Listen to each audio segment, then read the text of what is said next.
आज साधिक सुनो, राजा इब्राहिम अपने पुत्र के साथ रियाज सिंहासन पर बैठे हुए हैं। प्रजा की बातचीत, उनकी शिकायतें, उनकी जो कुछ भी वे कहना चाहते हैं, दरबार लगा हुआ है, सुन रहे हैं, समाधान दे रहे हैं। कोई शिकायत है उसे दूर कर रहे हैं, कोई सुझाव है उसे स्वीकार कर रहे हैं। पूरा दरबार भरा पड़ा है। अपने पुत्र को साथ बिठाया हुआ है। ट्रेनिंग है, उसे ट्रेनिंग राज्य तो उसने संभालना है। मेरी तो कहीं और तैयारी हो रही है। बाहर से आवाज आई, ऐसे लगा कोई झगड़ा हो रहा है।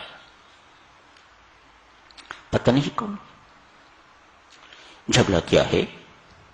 एक व्यक्ति वृद्ध अवस्था में प्रवेश कर चुके हुए हैं,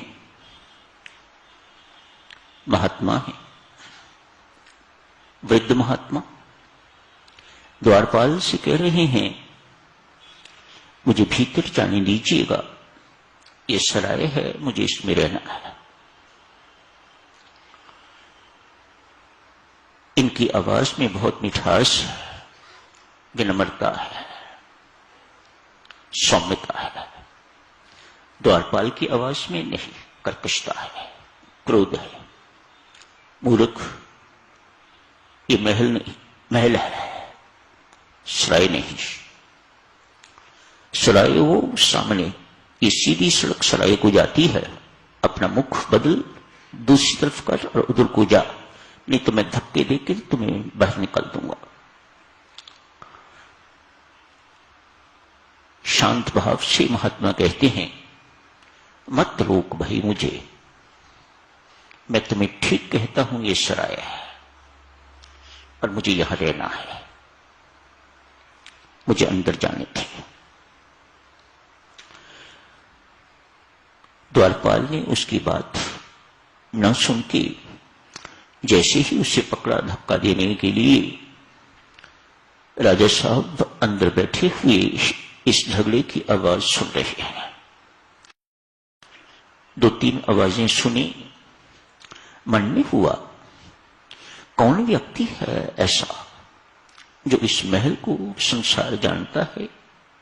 ये राजा का घर है, दरबार है, महल है, ये सराय नहीं है। व्यक्ति वो आग्रह कर रहा है कि ये सराय है। संदेश भेजा, आदरपूर्वक उन्हें भीतर लाया जाए।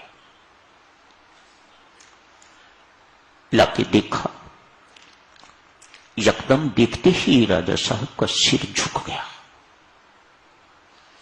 मानो भीतर बैठे किसी ने उसे कंपेल किया, यह वंदनीय है, इसको प्रणाम कर।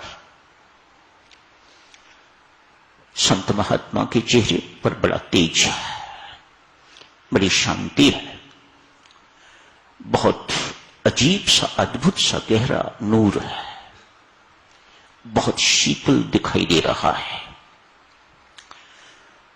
कहा, महात्मन, बच्चा बच्चा जानता है ये सराय धर्मशाला नहीं है, ये मेरा महल है, राजा का महल है। आप क्यों आग्रह कर रहे हैं कि ये सराय है? मेहरबानी करके आप रहना चाहते हैं तो मैं सराय में आपका प्रबंध कर देता हूं, आप वहां रहिए, या कोई दूसरी सेवा हो मेरे योग्य तो मुझे बताइएगा। कहा, राजा साहब, अनेक वर्ष पहले भी मैं आया था, तब तो आप नहीं थे। कौन था? मेरे पिताश्री। कहां है? महात्मा ने पूछा। कहा, महाराज, उनकी डेथ हो गई है, स्वर्गवास, स्वर्ग सिधार गए हैं। मैं उससे पहले भी एक बार आया था, तब तेरे पिताश्री नहीं थे, तब कौन थे? कहा मेरे दादाश्री थे। राजा साहब 3 बार आया हूं, तीनों बार मुझे अलग अलग व्यक्ति यहां मिले हैं। क्या भरोसा है चौथी बार आऊंगा तो मुझे आप ही मिलोगे, कोई चौथा व्यक्ति नहीं मिलेगा। ऐसे स्थान को मैं सराय न कहूं तो क्या कहूं, ऐसे स्थान को मैं धर्मशाला न कहूं तो क्या कहूं, ऐसे स्थान को मैं प्रतीक्षालय कहूं तो क्या कहूं। एक बिजली सी कौंधी राजा अब्राहीम के शरीर में। उसी वक्त सिंहासन से उठे, कहा महात्मन आप ठीक फरमा रहे हैं, जहां आने का पता नहीं, यहां से जाने का पता नहीं, जहां रहने की अवधि का पता नहीं, महाराज वह सराय ही हुआ करती है। आप ठीक फरमा रहे हैं, आप आइए महाराज इस सराय में रहिए और मैं यहां से प्रस्थान करता हूं।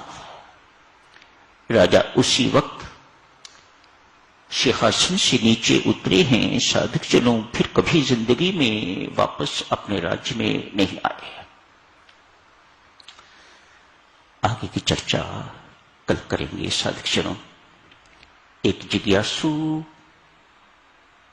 परमात्मा की खोज, शांति की खोज के लिए निकल पड़ा है।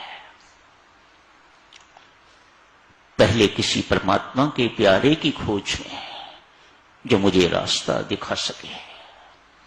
कहां जाना है मुझे पता नहीं, कोई परमात्मा का प्यारा मुझे मिले, मुझे बताए this way goes to him, इस सड़क को पकड़ ये परमात्मा के घर ले जाएगी। उस परमात्मा के प्यारे की खोज में राजा इब्राहिम निकल पड़े हैं। कल करेंगे साधक जनों आगे की चर्चा। आज यही समाप्त करने की इजाजत दीजिएगा।